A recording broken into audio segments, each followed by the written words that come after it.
Listen closely. This is going to make some people uncomfortable. But if you're a man who's ever felt like you were losing your grip on reality in a relationship, constantly second-guessing yourself, or walking on eggshells around someone you loved, you need to hear this. There's a game being played, and most men don't even realize they're in it. What feels like love and mutual respect can quietly become manipulation, subtle, refined, and so well executed that by the time you notice, you're already tangled in it. In this series, I'll break down the hidden ways men are manipulated, the red flags that get ignored, and the psychological tactics that turn confident men into anxious, confused versions of themselves. This isn't about attacking women as a whole, it's about recognizing destructive patterns before they wreck your mental health.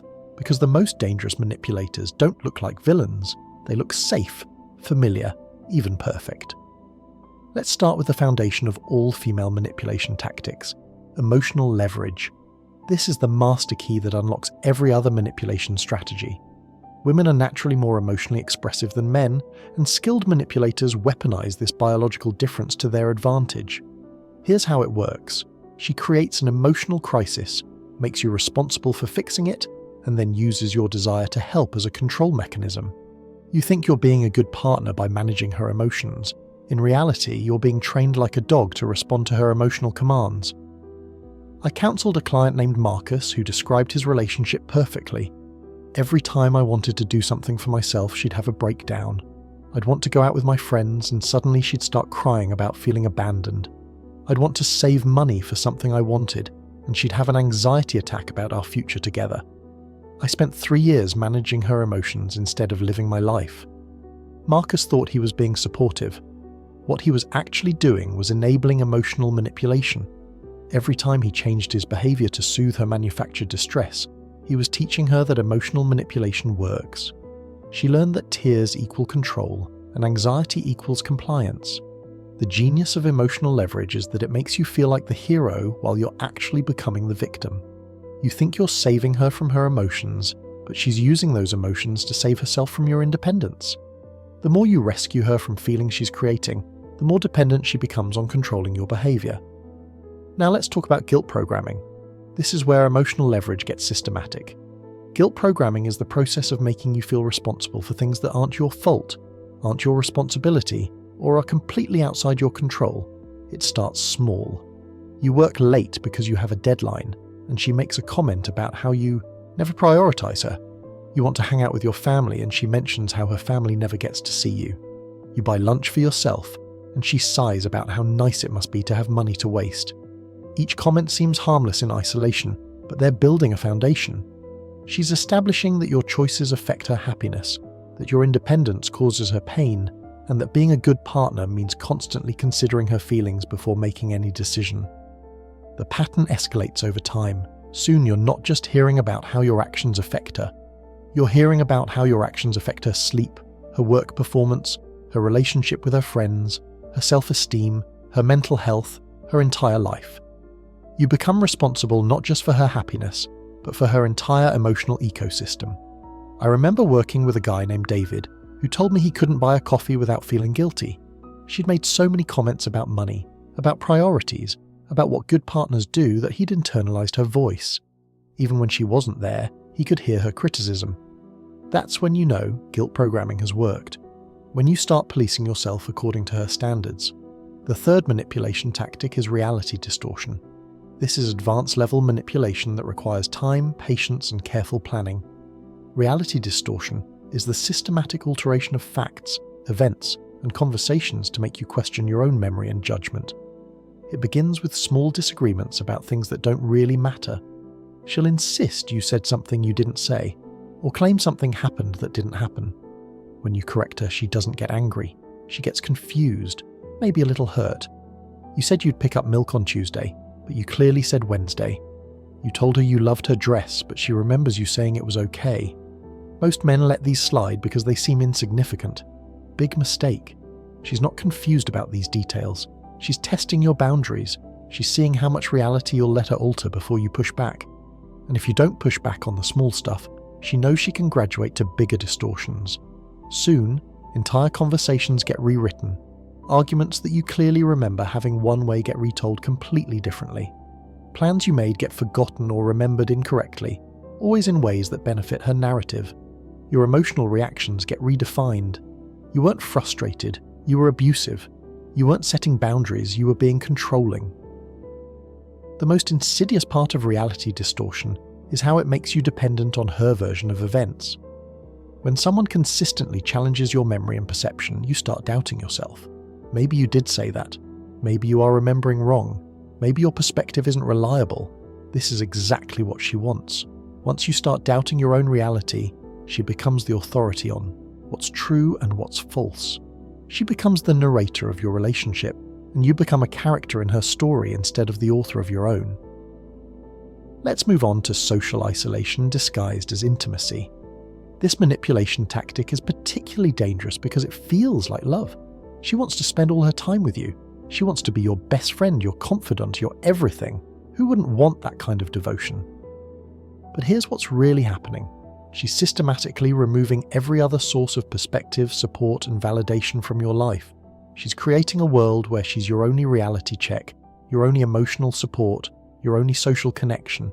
And once you're isolated, every other manipulation tactic becomes exponentially more effective. The process is gradual and feels natural. Your friends invite you out, but she's planned something special for just the two of you. Your family wants to see you, but she needs you for something important that day. Your hobbies take time away from the relationship. Your work friends don't really understand you like she does. Each individual request seems reasonable. She's not forbidding you from seeing people or doing things. She's just creating better alternatives. She's making it seem like choosing her over everything else is your idea, your preference, your demonstration of love. One client told me he realized how isolated he'd become when his best friend got married and he wasn't invited. They'd been close for years, but he'd been declining invitations and missing events for so long that the friendship had withered. He thought he was prioritizing his relationship, but he'd actually been systematically cutting ties with anyone who might offer him perspective on his situation. Social isolation works because it eliminates outside perspectives that might challenge her narrative. When you don't have friends to talk to, family members to confide in, or independent activities that give you confidence, you become completely dependent on her for emotional feedback. You lose the ability to reality check your experiences because she becomes your only source of social validation. The final manipulation tactic we'll cover in this part is intermittent reinforcement. This is perhaps the most psychologically damaging because it creates trauma bonding. Intermittent reinforcement is when positive behavior is delivered unpredictably, creating an addiction to the reward. Think about gambling. You don't win every time you pull the slot machine lever. If you did, it wouldn't be exciting. The unpredictability of winning is what makes it addictive. You keep playing because you never know when the next win is coming, but you know it's possible. Manipulative women use the same psychological principle in relationships. They don't treat you badly all the time. If they did, you'd leave. Instead, they alternate between punishment and reward in unpredictable patterns. This creates an addiction to their approval and affection. One day she's cold, distant, critical of everything you do. She makes you feel like you can't do anything right, like you're constantly disappointing her. Then, without warning, she's warm, loving, appreciative. She tells you how much she loves you, how perfect you are together, how lucky she is to have you. The relief you feel during these positive moments is intoxicating. After days or weeks of tension, criticism, and emotional distance, her sudden warmth feels like salvation. Your brain releases massive amounts of dopamine, creating a chemical high that rivals any drug. You become addicted to these moments of relief, these glimpses of the woman you fell in love with. But here's the manipulation. She's not randomly cycling between good and bad moods. She's strategically creating the negative experiences so that the positive ones feel extraordinary. She's manufacturing the pain so that her affection becomes the cure. You start walking on eggshells trying to figure out what triggers her good moods versus her bad ones. The truth is, there's no pattern you can master because she controls both states. She decides when to withdraw affection and when to restore it. She's not responding to your behavior. She's training yours. Every time she rewards you after a period of punishment, she's teaching you that her approval is worth enduring any amount of mistreatment. I worked with a man who described this cycle perfectly. For 2 weeks, she'd act like I was the worst person on earth. Nothing I did was right. Then she'd surprise me with tickets to a concert or plan a romantic weekend, and suddenly I was her everything again. I lived for those moments. I'd do anything to get back to that feeling of being loved by her. He didn't realise that she was creating both the problem and the solution. The withdrawal of affection wasn't natural, it was calculated. The return of affection wasn't genuine appreciation, it was strategic reinforcement. She was literally training him to accept mistreatment by making her love feel like a reward he had to earn. Now, let's discuss the validation withdrawal system. This manipulation tactic exploits men's need for respect and appreciation from their partners. Most men would rather feel respected than loved, and manipulative women understand this instinctively. The system works like this. Early in the relationship, she showers you with admiration. She tells you how strong you are, how capable, how different from other men. She makes you feel like a hero, like the man she's been waiting for her entire life. This creates a baseline of validation that your ego becomes dependent on. Then, gradually, the validation starts to disappear. She stops commenting on your achievements. She stops thanking you for things you do. She stops making you feel special. But she doesn't replace the validation with criticism initially. She just becomes neutral, indifferent. This neutrality is devastating because you remember how good her admiration felt. You start working harder to earn back that validation.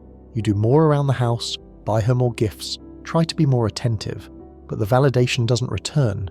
If anything, your increased efforts seem to annoy her. The genius of this system is that it makes you chase something she's deliberately withholding. You're not trying to earn validation you've never had. You're trying to get back validation you once received. The memory of her admiration becomes a drug you're constantly trying to recreate. One client described it perfectly. I used to feel like Superman when I was with her. She'd brag about me to her friends, tell me how proud she was, make me feel like I could conquer the world. Then it just stopped. I kept doing the same things, but she acted like they were invisible. I started doing more, trying harder, thinking maybe I wasn't good enough anymore. He didn't realize that her initial validation was strategic, designed to create dependency. Once he was hooked on her approval, she could withdraw it and watch him scramble to get it back. The harder he worked for validation that never came, the more power she gained over his self-esteem. Let's talk about financial manipulation disguised as partnership. This is particularly insidious because it often starts with reasonable requests and evolves into complete financial control. The pattern begins with small financial favors. She needs help with rent one month because of an unexpected expense. She asks you to cover dinner because she forgot her wallet. Her car breaks down and she needs help with repairs. Each request comes with a story that makes you feel like the hero for helping. But the requests never stop. There's always another emergency, another unexpected expense, another situation where she needs your financial support. What started as occasional help becomes regular support, becomes expected contribution, becomes complete financial dependency. The manipulation is in how she frames these requests. She's not asking for money. She's asking for help during difficult times. She's not being financially irresponsible. She's dealing with circumstances beyond her control. She's not using you. She's trusting you to be her partner during challenging moments. Meanwhile, her own money remains mysteriously unavailable for joint expenses but readily available for personal purchases. She can't contribute to rent, but she can buy new clothes. She can't help with groceries, but she can afford girls' nights out. She can't split the vacation costs, but she can pay for spa treatments. When you point out these inconsistencies, she becomes defensive. She accuses you of being petty, of keeping score, of not understanding how partnerships work. She makes you feel guilty for even noticing that the financial flow only goes one direction. I counseled a man who supported his girlfriend for 2 years while she claimed to be looking for work.